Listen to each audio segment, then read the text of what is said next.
আমি চাই যে ব্যাচেলার লোকটা 42 বছর বয়সে প্রেমে পড়েছে তাকে নিয়ে কেউ মজা না করুক।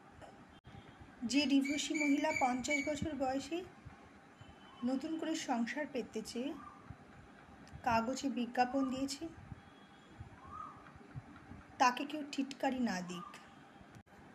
যে মেয়েটা নিজের পায়ে দাঁড়িয়ে তারপরে বিয়ে করবে ভেবে 34 বছর পার করে দিয়েছে তাকে তার বাড়ির লোক রোজ বিয়েটা আর কবে করবি, সারা জীবন কি বাপের বাড়ি থাকবি, এটা যেন না বলি। আর ওই যে 45 বছর বয়সের মহিলা মেয়ের সাথে পাহাড়ে ঘুরতে গিয়ে ম্যাচিং জিন্স আর টপ পরে যখন আনন্দ করে বেড়াচ্ছে, এনজয় করে বেড়াচ্ছে, আশেপাশের লোকেরা যখন তাকে এই বুড়ির রস তো কম নয় এটা বলছে, আমি চাই এটা যেন না বলা হোক। আর যে ছেলেটা 32 বছর বয়স পর্যন্ত কোনো চাকরি না পেয়ে বাড়িতে বসে ছবি আঁকে, বই পড়ে, গান করে সময় কাটায়, তাকে যেন কেউ বেকার না বলুক। জীবনে নির্দিষ্ট বয়স পেরিয়ে গেলেই কিন্তু মানুষের মনে শখ ইচ্ছা পূরণ হয়ে যায় না।